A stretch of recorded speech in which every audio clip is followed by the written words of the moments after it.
ये वो 12 राज्य हैं जहां पर कल से एसआईआर शुरू होने वाला है।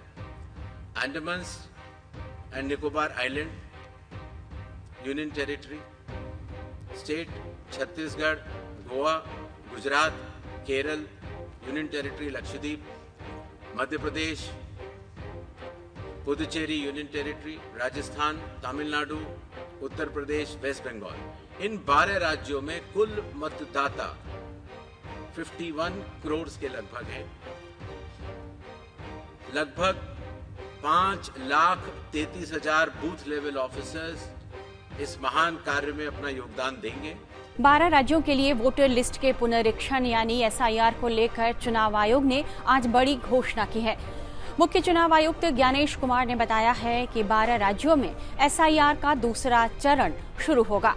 इन 12 राज्यों में अंडमान और निकोबार द्वीप समूह, गोवा, पुडुचेरी, छत्तीसगढ़, गुजरात, केरल, मध्य प्रदेश, उत्तर प्रदेश, राजस्थान, पश्चिम बंगाल, तमिलनाडु और लक्षद्वीप शामिल है। मुख्य चुनाव आयुक्त ज्ञानेश कुमार ने यह बताया है कि राजनीतिक दलों ने कई मौके पर मतदाता सूचियों की गुणवत्ता का मुद्दा उठाया है।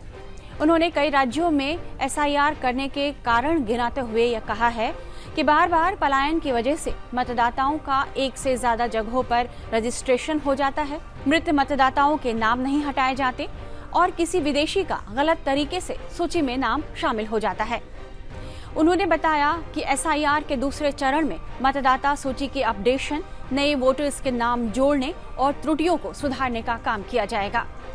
उन्होंने यह जानकारी भी दी है कि आज रात से ही इन राज्यों में वोटर लिस्ट फ्रीज कर दी जाएगी।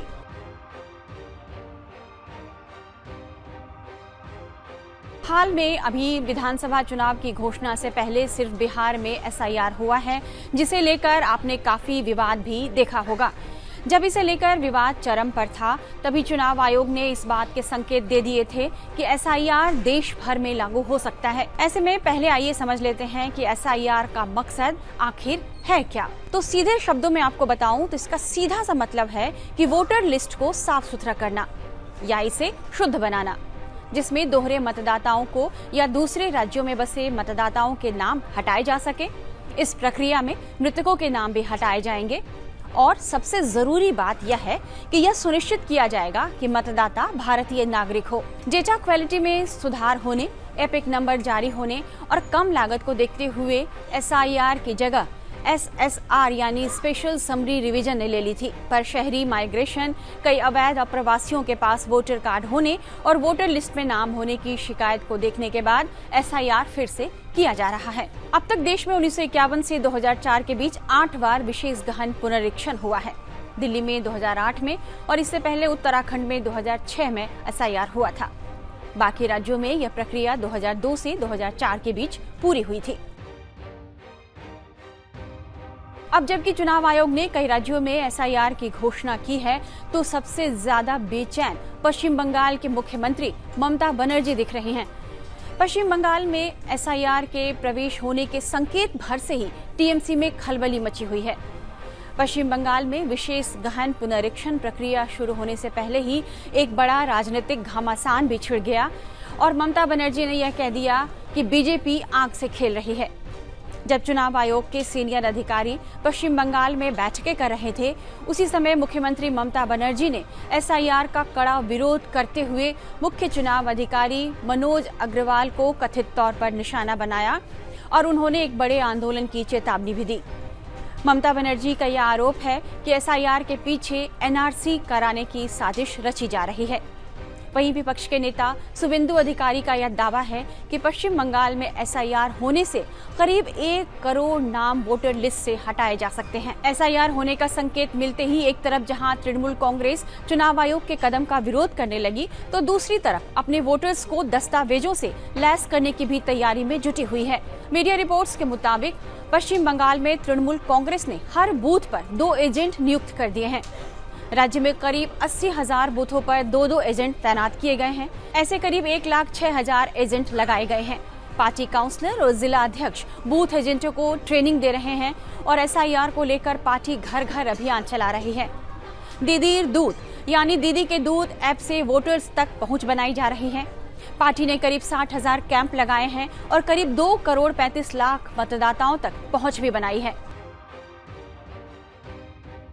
वहीं मीडिया रिपोर्ट्स के मुताबिक डीएमके प्रमुख और तमिलनाडु के मुख्यमंत्री एमके स्टालिन भी इस मुद्दे पर काफी एक्टिव नजर आ रहे हैं। डीएमके का दावा है कि यह बीजेपी की एक चाल है। डीएमके ने 69,000 राजनीतिक एजेंट तैयार किए हैं जो बूथ और मंडल स्तर पर मतदाता सत्यापन की निगरानी करेंगे। यह अभियान अगस्त से ही शुरू हो चुका है। बीजेपी ने जहां एसआईआर के दूसरे चरण की शुरुआत का स्वागत किया है, वहीं तृणमूल कांग्रेस और कई विपक्षी नेता इसका विरोध कर रहे हैं। बहरहाल यह माना जा रहा है कि एसआईआर की यह प्रक्रिया 2026 के बंगाल और तमिलनाडु चुनावों की राजनीतिक लड़ाई का मंच तैयार कर रही है। देखना होगा कि अब ममता बनर्जी और स्टालिन की तरफ से क्या प्रतिक्रिया आती है। इस तरह के तमाम एक्सप्लेनर्स और बाकी खबरों के लिए आप बने रहिए टाइम्स नाउ भारत के डिजिटल प्लेटफॉर्म के साथ। जो लिस्ट ऑफ इंडिकेटिव डॉक्यूमेंट्स हैं, जिन लोगों का 2002, 3 या 4 की मतदाता सूची से मिलान हो चुका है, उन्हें कोई भी डॉक्यूमेंट देने की आवश्यकता नहीं है। और जिन लोगों का मिलान नहीं हो पाया, वो संख्या काफी कम रह जाती है।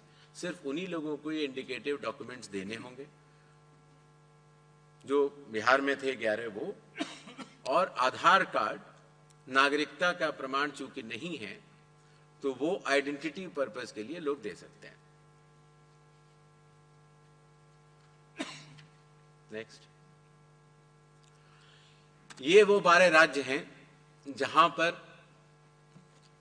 कल से एसआईआर शुरू होने वाला है। Andaman and Nicobar island union territory, state Chhattisgarh, Goa, Gujarat, Kerala, union territory Lakshadweep, Madhya Pradesh, Puducherry union territory, Rajasthan, Tamil Nadu, Uttar Pradesh, West Bengal, इन 12 राज्यों में कुल मतदाता 51 करोड़ के लगभग हैं। लगभग 5,33,000 बूथ लेवल ऑफिसर्स इस महान कार्य में अपना योगदान देंगे। लगभग 7,64,000 बूथ लेवल एजेंट्स जो पार्टीज द्वारा नामित हैं, वो इसमें अपना योगदान देंगे। और लगभग 10,500 ईआरओस और लगभग 321 कलेक्टर्स, ये पूरी चुनावी कर्मियों की जो टीम है वो इस एसआईआर की फेज 2 में कार्य करेगी और इसको सफल बनाएगी। शेड्यूल, प्रिंटिंग और ट्रेनिंग का कार्य कल से शुरू होगा और 3 नवंबर तक चलेगा। House to house enumeration 4 November से 4 दिसंबर तक। Publication of draft electoral rolls 9 December 2025। Claims and objections का पीरियड 9 दिसंबर 2025 से लेकर 8 जनवरी 2026। जिन लोगों को नोटिस जाएंगे उनकी हियरिंग और वेरिफिकेशन का समय 9 दिसंबर से 31 जनवरी तक होगा और फाइनल इलेक्टोरल रोल्स 7 फरवरी 2026 को प्रकाशित किए जाएंगे।